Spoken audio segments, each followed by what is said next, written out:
নমস্কার বন্ধুরা, গল্পের ঝুলি চ্যানেলে আপনাদের সবাইকে স্বাগত। আজকে আমি পড়তে চলেছি রবীন্দ্রনাথ ঠাকুরের লেখা একটি বিখ্যাত উপন্যাস চোখের বালি। এই উপন্যাসটি অনেকটি বড় হওয়ায় বেশ কয়েকটি খণ্ডে আমি উপন্যাসটিকে ভাগ করে নিয়েছি। আমার এই অডিওটা আপনাদের কেমন লাগলো অবশ্যই কমেন্ট করে আমাকে জানাবেন, এবং যদি ভালো লাগে তাহলে অবশ্যই চ্যানেলটিকে সাবস্ক্রাইব করে দেবেন এবং ভিডিওটিকে লাইক করে দেবেন। তো চলুন শুরু করা যাক চোখের বালি উপন্যাসটি। আশা কেমন ভয় পাইয়া গেল। এ কি হইল? মা চলিয়া যান, মাসিমা চলিয়া যান, তাহাদের সুখ যেন সকলকেই তাড়াইতেছে, এবার যেন তাহাকেই তাড়াইবার পালা। পরিত্যক্ত শূন্য গৃহস্থলীর মাঝখানে দাম্পত্যের নতুন প্রেমলীলা তাহার কাছে কেমন অসঙ্গত ঠেকিতে লাগিল। সংসারের কঠিন কর্তব্য হইতে প্রেমকে ফুলের মতন ছিঁড়িয়া স্বতন্ত্র করিয়া লইলে তাহা কেবল আপনার রসে আপনাকে সজীব রাখিতে পারে না, তাহা ক্রমেই বিমর্ষ ও বিকৃত হইয়া আসে। আশাও মনে মনে দেখিতে লাগিল তাহাদের অবিশ্রাম মিলনের মধ্যে একটা শ্রান্তি ও দুর্বলতা আছে। সে মিলন যেন থাকিয়া থাকিয়া কেবলই মুষড়িয়া পড়ে সংসারের দৃঢ় ও প্রস্তত্ত আশ্রয়ের অভাবে তাহাকে টানাইয়া খাড়া রাখাই কঠিন হয়। কাজের মধ্যে প্রেমের মূল না থাকিলে ভোগের বিকাশ পরিপূর্ণ এবং স্থায়ী হয় না। মহেন্দ্রও আপনার বিমুখ সংসারের বিরুদ্ধে বিদ্রোহ করিয়া আপন প্রেমোৎসবের সকল বাতিগুলাই একসঙ্গে জ্বালাইয়া খুব সমারোহের সহিত শূন্য গৃহের অকল্যাণের মধ্যে মিলনের আনন্দ সমাধা করিতে চেষ্টা করিল।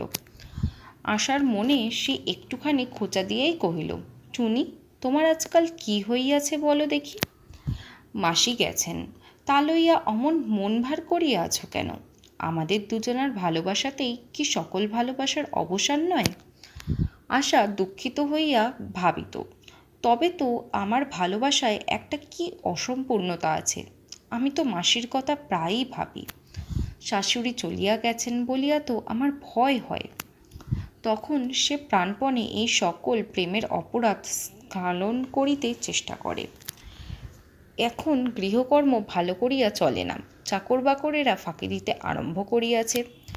একদিন ঝি অসুখ করিয়াছে বলিয়া আসিল না, বামন ঠাকুর মদ খাইয়া নিরুদ্দেশ হইয়া রহিল।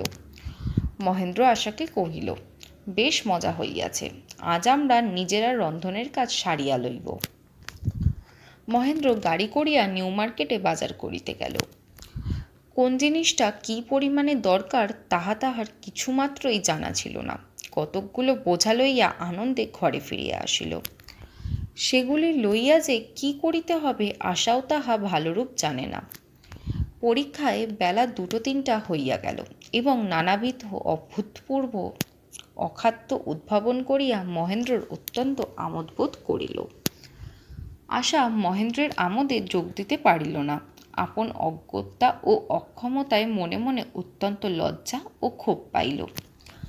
ঘরে ঘরে জিনিসপত্রের এমনই বিশৃঙ্খলা ঘটিয়াছে যে আবশ্যকের সময় কোনো জিনিস খুঁজিয়া পাওয়াই কঠিন। মহেন্দ্রের চিকিৎসার অস্ত্র একদিন তরকারি কুটিবার কার্যে নিযুক্ত হইয়া আবর্জনার মধ্যে অজ্ঞাতবাস গ্রহণ করিল এবং তাহার নোটের খাতা হাত পাখার একটেনি করিয়া রান্নাঘরের ভস্মসজ্জায় বিশ্রাম করিতে লাগিল।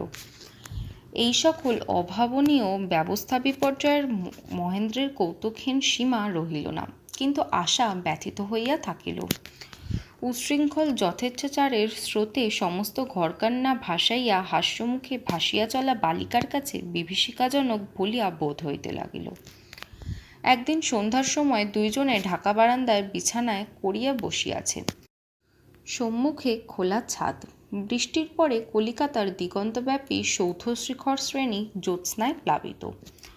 বাগান হইতে রাশীকৃত ভিজা বকুল সংগ্রহ করিয়া আশা নতশিরে মালা গাঁথিতেছে। মহেন্দ্র তাহার লইয়া টানাটানি করিয়া বাধা ঘটাইয়া প্রতিকূল সমালোচনা করিয়া অনর্থক একটা কলহ সৃষ্টি করিবার উদ্যোগ করিতেছিল। আশা এই সকল অকারণ উৎপীড়ন লইয়া তাহাকে ভর্ৎসনা করিবার উপক্রম করিবা মাত্র মহেন্দ্র কোনো একটি কৃত্রিম উপায় আশার মুখ বন্ধ করিয়া শাসনবাক্য অঙ্কুরেই বিনাশ করিতেছিল। এমন সময় প্রতিবেশীর বাড়ির পিঞ্জরের মধ্য হইতে পোষা কোকিল কুহু কুহু করিয়া ডাকিয়া উঠিল। তখনই মহেন্দ্র এবং আশা তাহাদের মাথার উপরে দোদুল্যমান খাঁচার দিকে দৃষ্টিপাত করিল। তাহাদের কোকিল প্রতিবেশী কোকিলের কুহুধ্বনি কখনো নীরবে সহ্য করে নাই, আজ সে জবাব দেয় না কেন? আশা উৎকণ্ঠিত হইয়া কহিল, পাখিরাজ কি হইল? মহেন্দ্র কহিল, তোমার কণ্ঠ শুনিয়া লজ্জাবোধ করিতেছে। আশা সাহান্যনয়ে কহিল, না, ঠাট্টা নয়, দেখো না উহার কি হইয়াছে। মহেন্দ্র তখন খাঁচা পাড়িয়া নামাইল। খাঁচার আবরণ খুলিয়া দেখিল পাখি মরিয়া গেছে।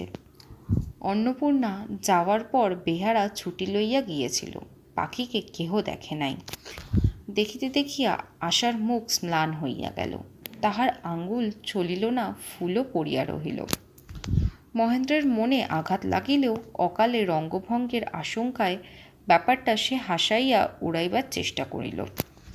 কহিল, ভালোই হইয়াছে, আমি ডাক্তারি করিতে যাইতাম, আর ওটা কুহুস্বরে তোমাকে জ্বালাইয়া মারিত। এই বলিয়া মহেন্দ্র আশাকে বাহুপাশে বেষ্টন করিয়া কাছে টানিয়া লইবার চেষ্টা করিল। আশা আস্তে আস্তে আপনাকে ছাড়াইয়া লইয়া আঁচল শূন্য করিয়া বকুলগুলা ফেলিয়া দিল। কহিল, আর কেন? ছি ছি, তুমি শীঘ্র যাও, মাকে ফিরিয়া আনোগে। এমন সময় দোতলা হইতে মহিন্দা মহিন্দা রব উঠিল। আরে কে হে, এসো এসো বলিয়া মহেন্দ্র জবাব দিল। বিহারীর সাড়া পাইয়া মহেন্দ্রের চিত্ত উৎফুল্ল হইয়া উঠিল। বিবাহের পর বিহারী মাঝে মাঝে তাহাদের সুখের বাধাস্বরূপ আসিয়াছে, আজ সেই বাধাই সুখের পক্ষে একান্ত প্রয়োজনীয় বলিয়া বোধ হইল। আশাও বিহারীর আগমনে আরাম বোধ করিল। মাথায় কাপড় দিয়া সে তাড়াতাড়ি উঠিয়া পড়িল। দেখিয়া মহেন্দ্র কহিল, যাও কোথায়? আর তো কেহ নয়, বিহারী আসিতেছে। আশা কহিল, ঠাকুরপোর জলখাবারের বন্দোবস্ত করিয়া দিগে। একটা কিছু কর্ম করিবার উপলক্ষ আসিয়া উপস্থিত হওয়াতে আশার অবসাদ কতকটা লঘু হইয়া গেল। আশা শাশুড়ির সংবাদ জানিবার জন্য মাথায় কাপড় দিয়া দাঁড়াইয়া রইল। বিহারীর সহিত এখনও সে কথা কয় না। বিহারী প্রবেশ করিয়াই কহিল, আহ সর্বনাশ, কি কবিত্বের মাঝখানেই পা ফেলিলাম। ভয় নাই বৌঠান, তুমি বসো, আমি পালাই। আশা মহেন্দ্রের মুখে চাহিল। মহেন্দ্র জিজ্ঞাসা করিল, বিহারী, মার কি খবর? বিহারী কহিল, মা খুড়ির কথা আজ কেন ভাই? সে ঢের সময় আছে। Such a night was not made for sleep, not for mothers and aunts. বলিয়া বিহারী ফিরিতে উদ্যত হইলে মহেন্দ্র তাহাকে জোর করিয়া টানিয়া আনিয়া বসাইল।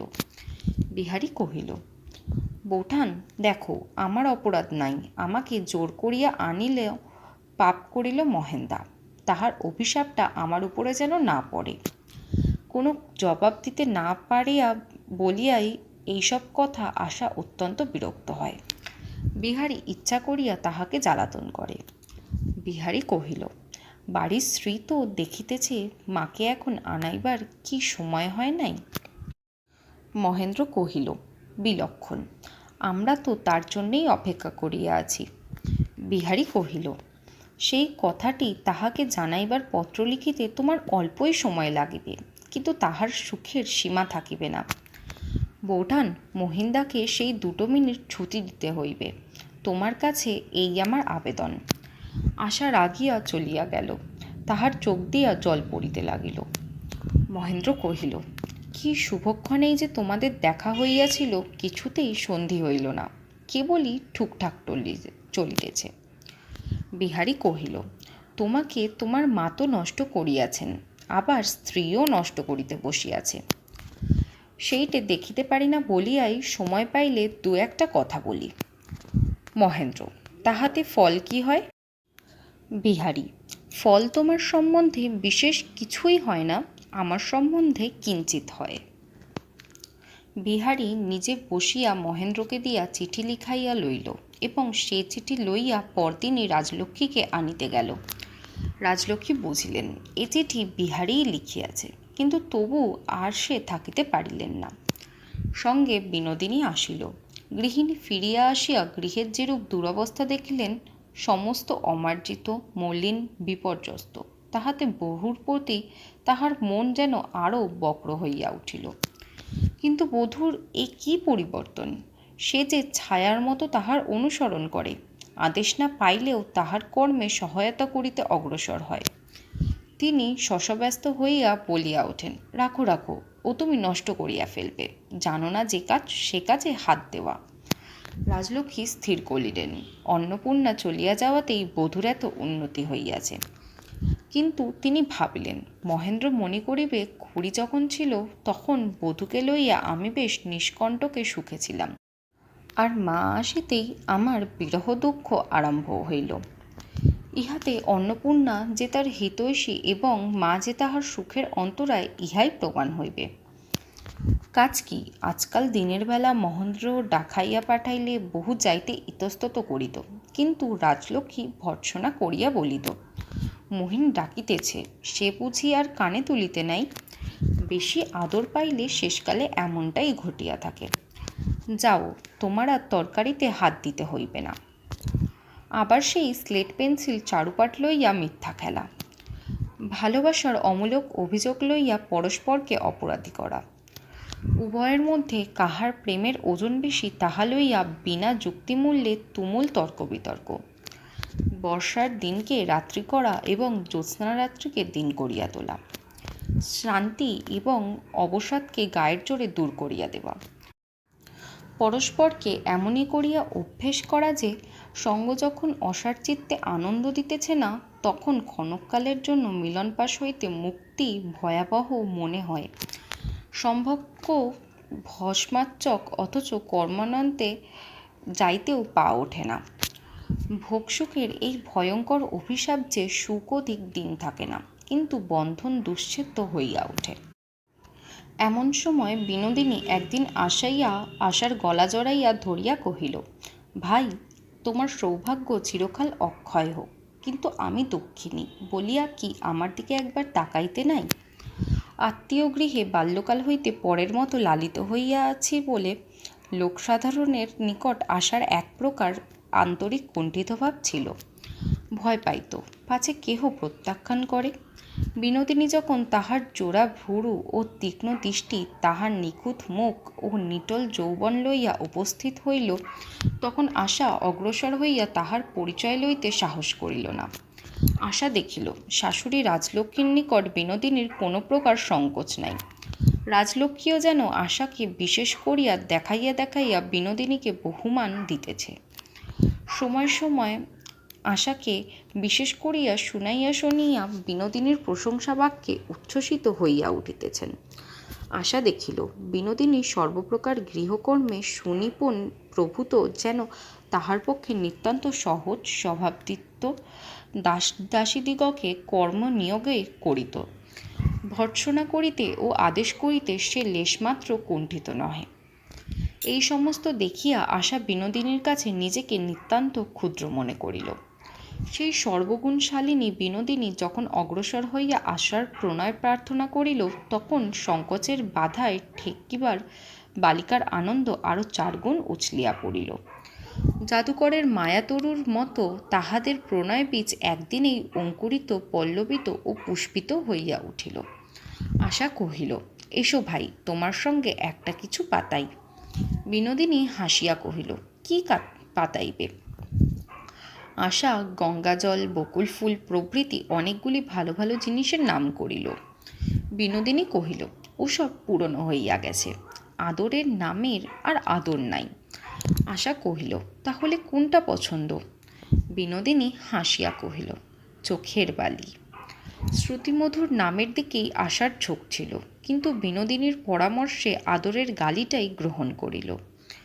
বিনোদিনীর গলা ধরিয়া বহিল, চোখের বালি বলিয়া হাসিয়া লুটাইয়া পড়িল। আশার পক্ষে সঙ্গিনীর বড় দরকার হইয়াছিল। ভালোবাসার উৎসবও কেবলমাত্র 2টি লোকের দ্বারা সম্পন্ন হয় না। সুখালাপের, মিষ্টান্ন বিতরণের জন্য বাজে লোকেরও দরকার হয়। ক্ষুধিত হৃদয়া বিনোদিনী ও নববধূর নবপ্রেমের ইতিহাস মাতালের জ্বালাময় মদের মতো কান পাতিয়া করিতে লাগিল। তাহার মস্তিষ্ক মাতিয়া শরীরের রক্ত জ্বলিয়া উঠিল। নিস্তব্ধ মধ্যাহ্নে মা যখন ঘুমাইতেছেন, দাসদাসীরা একতলার বিশ্রামালয়ে অদৃশ্য মহেন্দ্র বিহারীর তাড়নায় ক্ষণকালের জন্য কলেজে গেছে এবং রৌদ্রতপ্ত নীলিমার শেষ প্রান্ত হইতে চিলের তীব্র কণ্ঠ অতি কিঞ্চরে কদাচিৎ শোনা যাইতেছে। তখন নির্জন শয়নগৃহে নিচের বিছানায় বালিশের ওপর আশা তাহার খোলা চুল ছড়াইয়া শুইত এবং বিনোদিনী বুকের নিচে বালিশ টানিয়া উপুড় হইয়া শুইয়া গুনগুন গুঞ্জরিত কাহিনীর মধ্যে আবিষ্ট হইয়া রহিত। তাহার কর্ণমূল আরাক্ত হইয়া উঠিত, নিঃশ্বাস বেগে প্রবাহিত হইতে থাকিত। বিনোদিনী প্রশ্ন করিয়া করিয়া তুচ্ছতম কথাটি পর্যন্ত বাহির করিত, এক কথা বারবার করিয়া শুনিত। ঘটনা নিঃশেষ হইয়া গেলে কল্পনার অবতারণা করিতে কহিত, আচ্ছা ভাই, যদি এমন হইত তো কি হইত, যদি অমন হইত তো কি করিতে? এই সকল অসম্ভাবিত কল্পনার পথে সুখালোচনাকে সুদীর্ঘ করিয়া টানিয়া লইয়া চলিতে আশারও ভালো লাগিত। বিনোদিনী কহিত, আচ্ছা ভাই চোখের বালি, তোর সঙ্গে যদি বিহারীবাবুর বিহা হইত? আশা, না ভাই, ও কথা তুমি বলিও না, ছি ছি, আমার বড় লজ্জা করে। কিন্তু তোমার সঙ্গে হইলে বেশ হইত, তোমার সঙ্গেও তো কথা হইয়াছিল। বিনোদিনী, আমার সঙ্গে তো ঢের লোকের ঢের কথা হইয়াছিল। না হইয়াছে বেশ হইয়াছে, আমি যা আছি বেশ আছি। আশা তাহার প্রতিবাদ করে। বিনোদিনীর অবস্থা যে তাহার অবস্থার চেয়ে ভালো, এ কথা সে কেমন করিয়া স্বীকার করিবে? একবার মনে করিয়া দেখো দেখি ভাই বালি, যদি আমার স্বামীর সঙ্গে তোমার বিবাহ হইয়া যাইত, তাহলে একটু হলেই তো হইত। তা তো হইতই, না হইল কেন? আশার এই বিছানা, এই খাট একদিন তো তাহার জন্যই অপেক্ষা করিয়াছিল। বিনোদিনী এই সুসজ্জিত শয়নঘরের দিকে চায়, আর সে কথা কিছুতেই ভুলিতে পারে না। এই ঘরে সে আজ অতিথি মাত্র, সে আজ অতিথি হইয়া এখানে স্থান পাইয়াছে, কাল আবার উঠিয়া যাইতে হবে। অপরাহ্নে বিনোদিনী নিজে উদ্যোগী হইয়া অপরূপ নৈপুণ্যের সহিত আশার চুল বাঁধিয়া সাজাইয়া তাহাকে স্বামী সম্মিলনে পাঠাইয়া দিত। তাহার কল্পনা যেন অবগুণ্ঠিতা হইয়া এবং এই সজ্জিতা বধূর পশ্চাৎ পশ্চাৎ মুগ্ধ যুবকের অভিসারে জনহীন কক্ষে গমন করিত। আবার এক এক দিন কিছুতেই আশাকে ছাড়িয়া দিত না, বলিত, আহ, আরেকটু বসোই না, তোমার স্বামী তো আর পালাইতেছেন না, তিনি তো বনের মায়ামৃগ নন, তিনি অঞ্চলের পোষা হরিণ। এই বলিয়া নানা ছলে বলে তাকে ধরিয়া রাখিয়া দেরি করাইবার চেষ্টা করিত। মহেন্দ্র অত্যন্ত রাগ করিয়া বলিত, তোমার সখী যে নড়িবার নাম করে না, তিনি বাড়ি ফিরিবেন কবে? আশা ব্যগ্র হইয়া বলিত, না, তুমি আমার চোখের বালির উপরে রাগ করিও না। তুমি জানো না সে তোমার কথা শুনিতে কত ভালোবাসে, কত যত্ন করিয়া সাজাইয়া আমাকে তোমার কাছে পাঠাইয়া দেয়। রাজলক্ষ্মী আশাকে কাজ করিতে দিতেন না। বিনোদিনী বধূর পক্ষ লইয়া তাহাকে কাজে প্রবৃত্ত করাইল। প্রায় সমস্ত দিনই বিনোদিনীর কাজে আলস্য নেই, সেই সঙ্গে আশাকেও সে আর ছুটি দিতে চায় না। বিনোদিনী পরে পরে এমনই কাজে শৃঙ্খল বানাইতেছে যে তাহার মধ্যে ফাঁক পাওয়া আশার পক্ষে ভারী কঠিন হইয়া উঠিল। আশার স্বামী ছাদের উপরকার শূন্য ঘরের কোণে বসিয়া আক্রোশে ছটফট করিতেছে, ইহা কল্পনা করিয়া বিনোদিনী মনে মনে তীব্র কঠিন হাসি হাসিত। আশা উদ্বিগ্ন হইয়া বলিত, এবারে ভাই চলে যাই, তিনি আবার রাগ করিবেন। বিনোদিনী তাড়াতাড়ি বলিত, রোসো, এইটুকু শেষ করিয়া যাও, আর বেশি দেরি হইবে না। খানিক বাদে আশা আবার ছটফট করিয়া বলিয়া উঠিত, না ভাই, এবারে তিনি সত্য সত্যই রাগ করিবেন, আমাকে ছাড়ো, আমি যাই।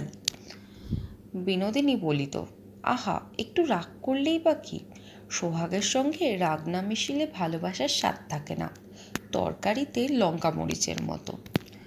কিন্তু লঙ্কা মরিচের স্বাদটা যে কি তাহা বিনোদিনীই বুঝিতেছিল কেবল, সঙ্গে তাহার তরকারি ছিল না। তাহার শিরায় শিরায় যেন আগুন ধরিয়া গেল। সে যেদিকেই যায় তাহার চোখে যেন স্ফুলিঙ্গ বর্ষণ হতে থাকে। এমন সুখের ঘর কন্যা, এমন সোহাগের স্বামী, এ ঘরকে যে আমি রাজার রাজত্ব, এই স্বামীকে যে আমি পায়ের দাস করিয়া রাখিতে পারিতাম, তখন কি আর এ ঘরের এই দশা, এ মানুষের এই ছিঁড়ে থাকিত?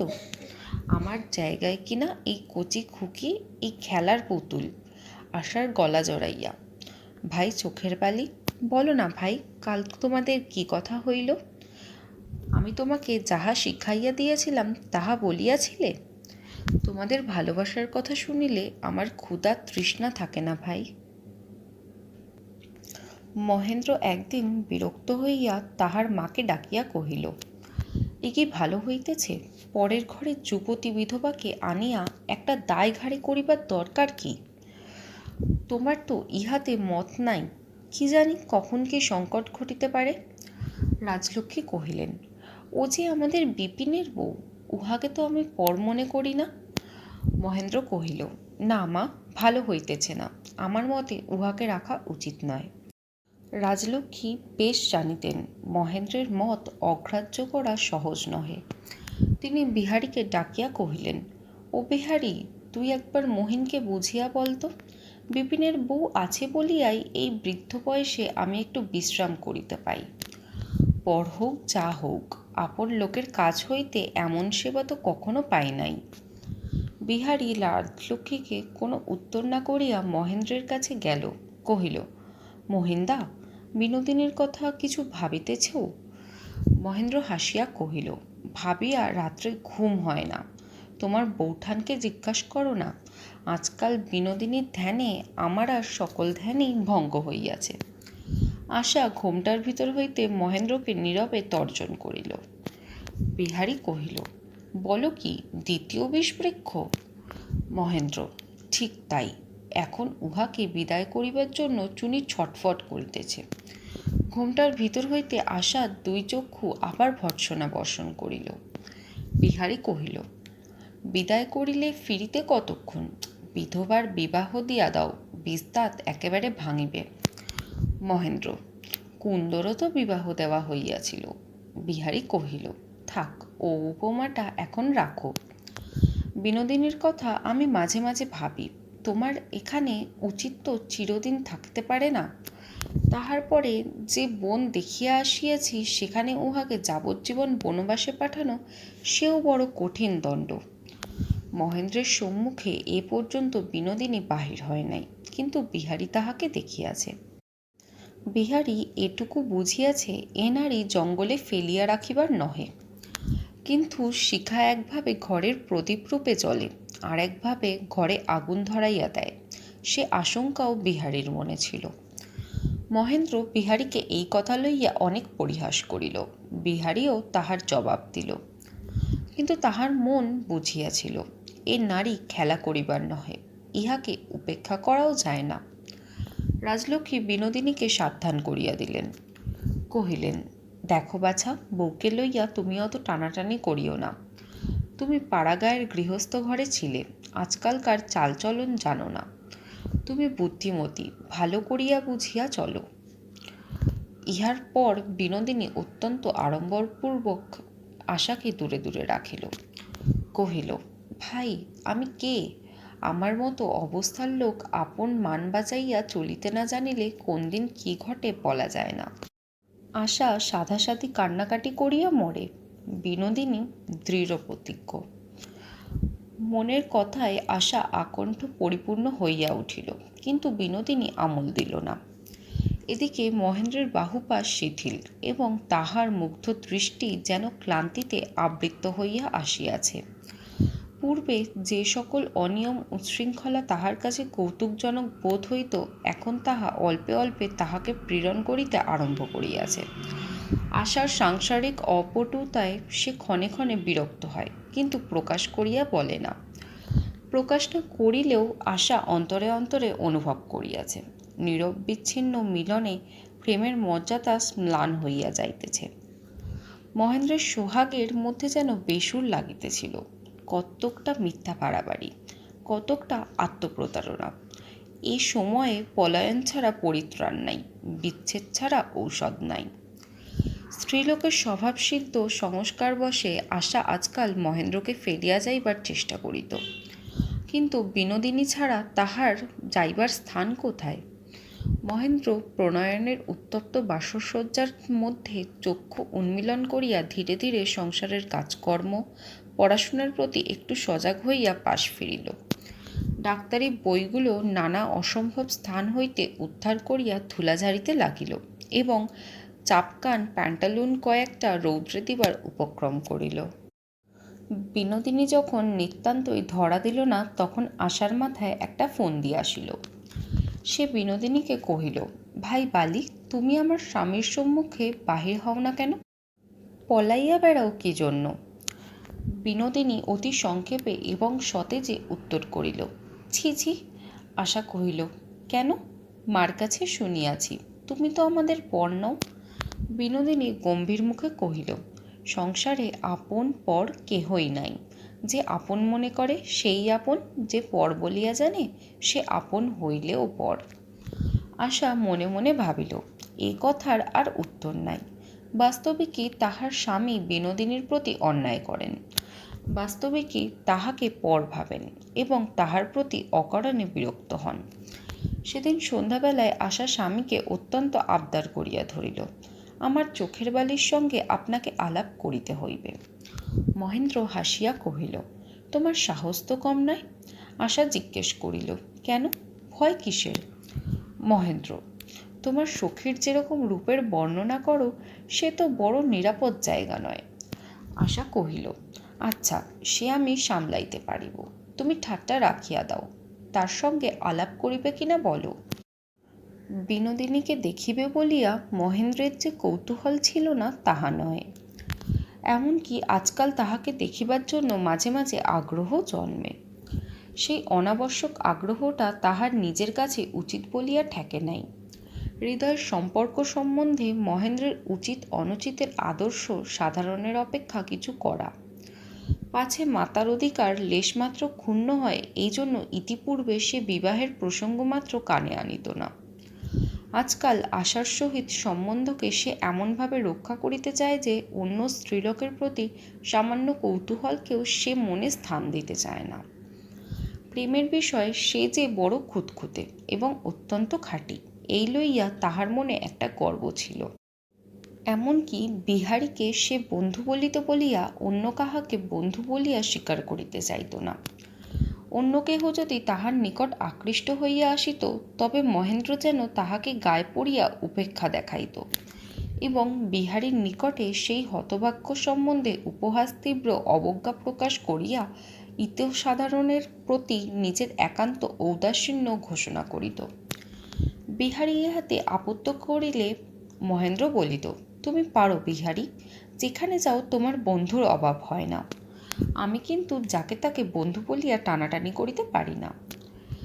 সেই মহেন্দ্রের মন আজকাল যখন মাঝে মাঝে অনিবার্য ব্যগ্রতা ও কৌতূহলের সহিত এই অপরিচিতার প্রতি আপনি ধাবিত হইতে থাকিত, তখন সে নিজের আদর্শের কাছে যেন খাটো হইয়া পড়িত।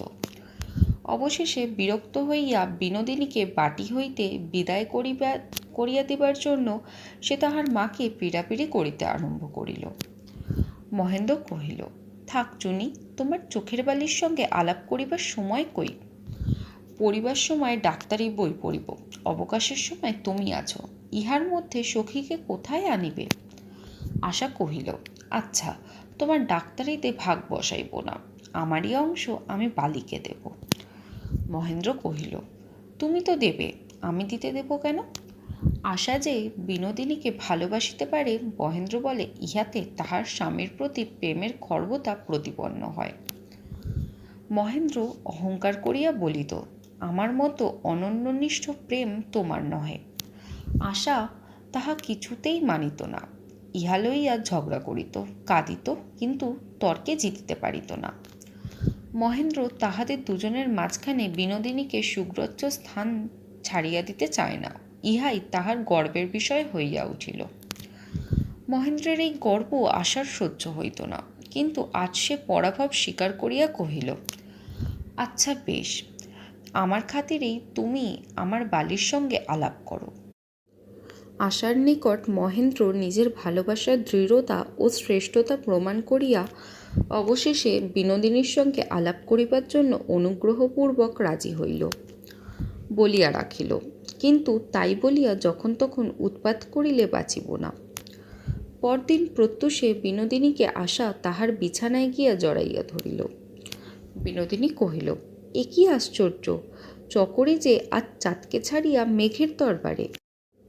আশা কহিল, তোমাদের অসব কবিতার কথা আমার আসে না ভাই। কেন, বেনে বনে মুক্ত ছড়ানো যে তোমার কথার জবাব দিতেও পারিবে, একবার তাহার কাছে কথা শোনাও। বিনোদিনী কহিল, সে রসিক লোকটি কে? আশা কহিল, তোমার দেবর, আমার স্বামী। না ভাই, ঠাট্টা নয়, তিনি তোমার সঙ্গে আলাপ করিবার জন্য পেড়াপিড়ি করিতেছেন। বিনোদিনী মনে মনে কহিল, স্ত্রীর হুকুমে আমার প্রতি তলব পড়িয়াছে, আমি অমনি ছুটিয়া যাইব, আমাকে তেমন পাও নাই। বিনোদিনী কোনো মতেই রাজি হইল না। আশা তখন স্বামীর কাছে বড় অপ্রতিভ হইল। মহেন্দ্র মনে মনে বড় রাগ করিল। তাহার কাছে বাহির হইতে আপত্তি, তাহাকে অন্য সাধারণ পুরুষের মতো জ্ঞান করা। আর কেহ হইলে তো এতদিনে অগ্রসর হইয়া নানা কৌশলে বিনোদিনীর সঙ্গে দেখা সাক্ষাৎ আলাপ পরিচয় করিত। মহেন্দ্র যে তাহার চেষ্টা মাত্রও করে নাই, ইহাতেই কি বিনোদিনী তাহার পরিচয় পায় নাই? বিনোদিনী যদি একবার ভালো করিয়া জানে, তবে অন্য পুরুষ এবং মহেন্দ্রের প্রভেদ বুঝিতে পারে। বিনোদিনীও দুদিনের পূর্বে আক্রোশের সহিত মনে মনে বলিয়াছিল, এতকাল বাড়িতে আছি, মহেন্দ্র যে একবার আমাকে দেখিবার চেষ্টাও করে না। যখন পিসিমার ঘরে থাকি তখন কোনো ছুতা করিয়াও যে মার ঘরে আসে না। এত ঔদাসীন্য কিসের? আমি কি জড় পদার্থ? আমি কি মানুষ না? আমি কি স্ত্রীলোক নই? একবার যদি আমার পরিচয় পাইত, তবে আদরের চুনির সঙ্গে বিনোদিনীর প্রভেদ বুঝিতে পারিত। আশা স্বামীর কাছে প্রস্তাব করিল, তুমি কলেজে গেছো এই বলিয়া চোখের বালিকে আমাদের ঘরে আনিব, তাহার পরে বাহির হইতে তুমি হঠাৎ আসিয়া পড়িবে, তা হইলেই সে জব্দ হইবে। মহেন্দ্র কহিল, কি অপরাধে তাহাকে এত বড় কঠিনের শাসনের আয়োজন? আশা কহিল, না, সত্যই আমার ভারী রাগ হইয়াছে। তোমার সঙ্গে দেখা করিতেও তার আপত্তি, প্রতিজ্ঞা ভাঙিব, তবে ছাড়িব। মহেন্দ্র কহিল, তোমার প্রিয় সখীর দর্শনাভাবে আমি মরিয়া যাইতেছি না, আমি অমন চুরি করিয়া দেখা করিতে চাই না। আশা সানুনয়ে মহেন্দ্রের হাত ধরিয়া কহিল, মাথা খাও, একটিবার তোমাকে এ কাজ করিতেই হইবে, একবার যে করিয়াই হোক তাহার গুমর ভাঙিতে চাই, তারপর তোমাদের যেমন ইচ্ছা তাই করিও। মহেন্দ্র নিরুত্তর হইয়া রহিল। আশা কহিল, লক্ষ্মীটি, আমার অনুরোধ রাখো। মহেন্দ্রের আগ্রহ প্রবল হইয়া উঠিতেছিল, সেই জন্য অতিরিক্ত মাত্রায় ঔদাসীন্য প্রকাশ করিয়া সম্মতি দিল। শরৎকালের স্বচ্ছ নিস্তব্ধ মধ্যাহ্নে বিনোদিনী মহেন্দ্রের নির্জন শয়নগৃহে বসিয়া আশাকে কার্পেটের জুতা বুনিতে শিখাইতেছিল। আশা অন্যমনস্ক হইয়া ঘন ঘন দাঁড়ের দিকে চাইয়া গণনায় ভুল করিয়া বিনোদিনীর নিকট নিজের অসাধ্য অপটুত্ব প্রকাশ করিতেছিল। অবশেষে বিনোদিনী বিরক্ত হইয়া তাহার হাত থেকে কার্পেট টান মারিয়া ফেলিয়া দিয়া কহিল, ও তোমার হইবে না, আমার কাজ আছে, আমি যাই। আশা কহিল, আর একটু বসো, এবার দেখো আমি ভুল করিব না, বলিয়া আবার সে সেলাই লইয়া পড়িল। ইতিমধ্যে নিঃশব্দে বিনোদিনীর পশ্চাতে দ্বারের নিকট মহেন্দ্র আসিয়া দাঁড়াইল। আশা সেলাই হইতে মুখ না তুলিয়া আস্তে আস্তে হাসিতে লাগিল। বিনোদিনী কহিল, হঠাৎ হাসির কথা কি মনে পড়িল? আশা আর থাকিতে পারিল না, উৎকণ্ঠে হাসিয়া উঠিয়া কার্পেট বিনোদিনীর গায়ের উপরে ফেলিয়া দিয়া কহিল, না ভাই, ঠিক বলিয়াছ, ও আমার হইবে না, বলিয়া বিনোদিনীর গলা জড়াইয়া দ্বিগুণ হাসিতে লাগিল। প্রথম হইতেই বিনোদিনীর সব বুঝিয়াছিল। আশার চাঞ্চল্যে এবং ভাবভঙ্গিতে তাহার নিকট কিছুই গোপন ছিল না। কখন মহেন্দ্র পশ্চাতে আসিয়া দাঁড়াইয়াছে তাহাও সে বেশ জানিতে পারিয়াছিল। নিতান্ত সরল নিরীহের মতো সে আশার এই অত্যন্ত ক্ষীণ ফাঁদের মধ্যে ধরা দিল। মহেন্দ্র ঘরে ঢুকিয়া কহিল, হাসির কারণ হইতে আমি হতভাগ্য কেন বঞ্চিত হই? বিনোদিনী চমকিয়া মাথায় কাপড় টানিয়া উঠিবার উপক্রম করিল। আশা তাহার হাত চাপিয়া ধরিল। মহেন্দ্র হাসিয়া কহিল, হয় আপনি বসুন, আমি যাই, নয় আপনিও বসুন, আমিও বসি। বিনোদিনী সাধারণ মেয়ের মতো আশার সহিত হাত কাড়াকাড়ি করিয়া মহা কোলাহলে লজ্জায় ধুম বাঁধাইয়া দিল। সহজ সুরেই বলিল, কেবল আপনার অনুরোধেই বসিলাম, কিন্তু মনে মনে অভিশাপ দিবেন না। মহেন্দ্র কহিল, এই বলিয়া অভিশাপ দিব? আপনার যেন অনেকক্ষণ চলৎশক্তি না থাকে। বিনোদিনী কহিল, সে অভিশাপকে আমি ভয় করি না, কেননা আপনার অনেকক্ষণ খুব বেশিক্ষণ হইবে না, বোধ হয় সমান উত্তীর্ণ হইয়া আসিল। বলিয়া আবার সে উঠিবার চেষ্টা করিল। আশা তাহার হাত চাপিয়া ধরিয়া বলিল, মাথা খাও, আর একটু বসো।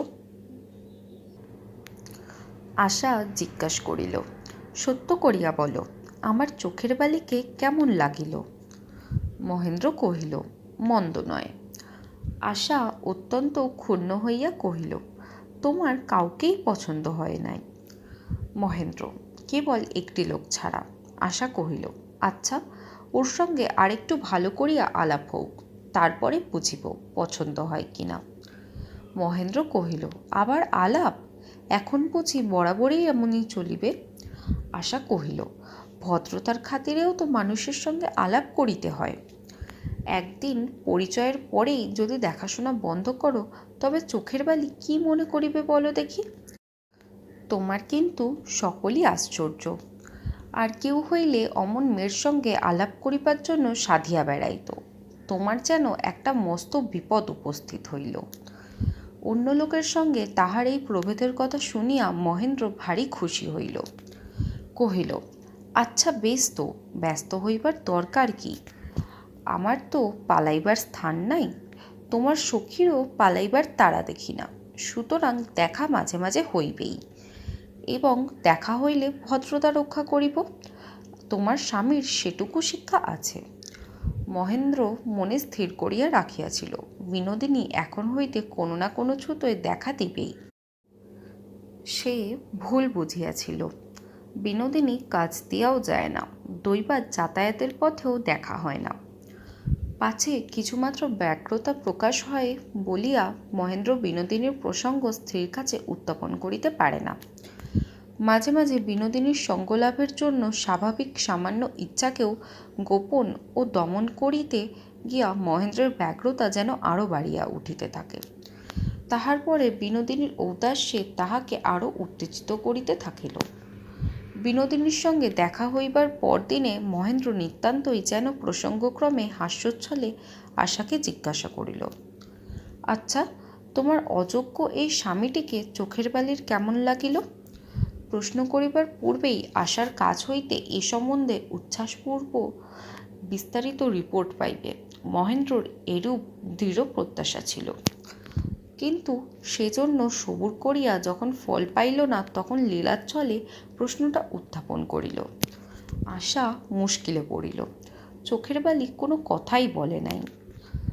তাহাতে আশার সখীর উপরে অত্যন্ত অসন্তুষ্ট হইয়াছে। স্বামীকে বলিল, রোসো, 2-4 দিন আগে আলাপ হোক, তারপরে তো বলিবে। কাল কতক্ষণেরই বা দেখা বা কটা কথাই বা হইয়াছিল। ইহাতেও মহেন্দ্র কিছু নিরাশ হইল, এবং বিনোদিনী সম্বন্ধে নিশ্চেষ্টতা দেখানো তাহার পক্ষে আরও দুরূহ হইল। এই সকল আলোচনার মধ্যে বিহারী আসিয়া জিজ্ঞাসা করিল, কি মহেন্দা, আজ তোমাদের তর্কটা কি লইয়া? মহেন্দ্র কহিল, দেখো না ভাই, কুমুদিনী না প্রমোদিনী, না কার সঙ্গে তোমার বৌঠান চুলের দড়ি না মাছের কাঁটা না কি একটা পাতিয়াছেন, কিন্তু আমাকেও তাই বলিয়া তার সঙ্গে চুরুটের ছাই কিংবা দেশলাইয়ের কাঠি পাতাইতে হইবে। এই হইলে তো বাঁচা যায় না।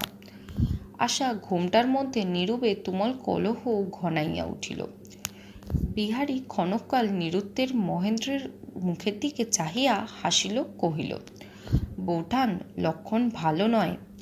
এসব ভোলাইবার কথা, তোমার চোখের বালিকে আমি দেখিয়াছি। আরও যদি ঘন ঘন দেখিতে পাই, তবে সেটাকে দুর্ঘটনা বলিয়া মনে করিব না, সে আমি শপথ করিয়া বলিতে পারি। কিন্তু মহিন্দা যখন এত করিয়া বেকাবুল যাইতেছেন, তখন বড় সন্দেহের কথা। মহেন্দ্রের সঙ্গে বিহারীর যে অনেক প্রভেদ, আশা তাহার আরও একটি প্রমাণ পাইল। হঠাৎ মহেন্দ্রের ফটোগ্রাফ অভ্যাসের শখ চাপিল। পূর্বে সে একবার ফটোগ্রাফি শিখিতে আরম্ভ করিয়া ছাড়িয়া দিয়াছিল। এখন আবার ক্যামেরা মেরামত করিয়া আরও কিনিয়া ছবি তুলিতে শুরু করিল। বাড়ির চাকর বেহারাদের পর্যন্ত ছবি তুলিতে লাগিল। আশা ধরিয়া পড়িল, চোখের বালির একটা ছবি লইতেই হইবে। মহেন্দ্র অত্যন্ত সংক্ষেপে বলিল, আচ্ছা। চোখের বালি তদপেক্ষা সংক্ষেপে বলিল, না। আশাকে আবার একটা কৌশল করিতে হইল, এবং সেই কৌশল গোড়া হইতেই বিনোদিনীর অগোচর রহিল না। মতলব এই হইল, মধ্যাহ্নে আশা তাহাকে নিজের শোবার ঘরে আনিয়া কোনো মতে ঘুম পাড়াইবে, এবং মহেন্দ্র সেই অবস্থায় ছবি তুলিয়া অবাধ্য সখীকে উপযুক্ত রূপ জব্দ করিবে। আশ্চর্য, এই বিনোদিনী কোনো দিন দিনের বেলায় ঘুমায় না, কিন্তু আশার ঘরে আসিয়া সেদিন তাহার চোখ ঢুলিয়া পড়িল। গায়ে একখানি লাল শাড়ি দিয়া খোলা জানলার দিকে মুখ করিয়া হাতে মাথা রাখিয়া এমনই সুন্দর ভঙ্গিতে ঘুমাইয়া পড়িল যে মহেন্দ্র কহিল, ঠিক মনে হইতেছে যেন ছবি লইবার জন্য ইচ্ছা করিয়াই প্রস্তুত হইয়াছে। মহেন্দ্র পা টিপিয়া টিপিয়া ক্যামেরা আনিল। কোন দিক থেকে হইতে ছবি লইলে ভালো হইবে তাহা স্থির করিবার জন্য বিনোদিনীকে অনেকক্ষণ ধরিয়া নানা দিক হইতে বেশ করিয়া দেখিয়া লইতে হইল।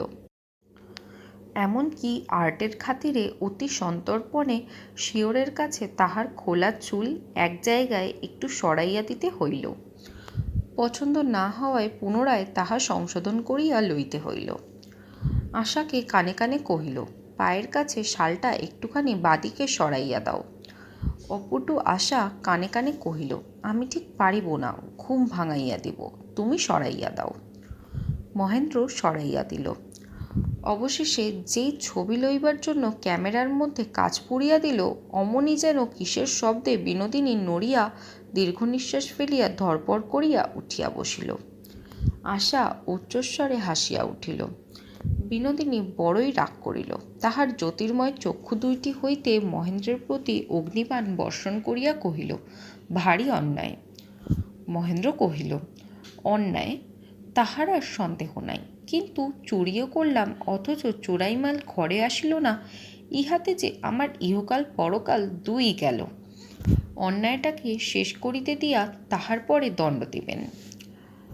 আশাও বিনোদিনীকে অত্যন্ত ধরিয়া পড়িল। ছবি লওয়া হইল, কিন্তু প্রথম ছবিটা খারাপ হইয়া গেল, সুতরাং পরের দিন আর একটা ছবি না লইলে চিত্রকর ছাড়িল না। তারপরে আবার দুই সখীকে একত্র করিয়া বন্ধুত্বের চিরনিদর্শন স্বরূপ একখানি ছবি তোলার প্রস্তাবে বিনোদিনী না বলিতে পারিল না। কহিল, কিন্তু এইটেই শেষ ছবি। শুনিয়া মহেন্দ্র সে ছবিটাকে নষ্ট করিয়া ফেলিল। এমনি করিয়া ছবি তুলিতে তুলিতে আলাপ পরিচয় বহুদূর অগ্রসর হইয়া গেল।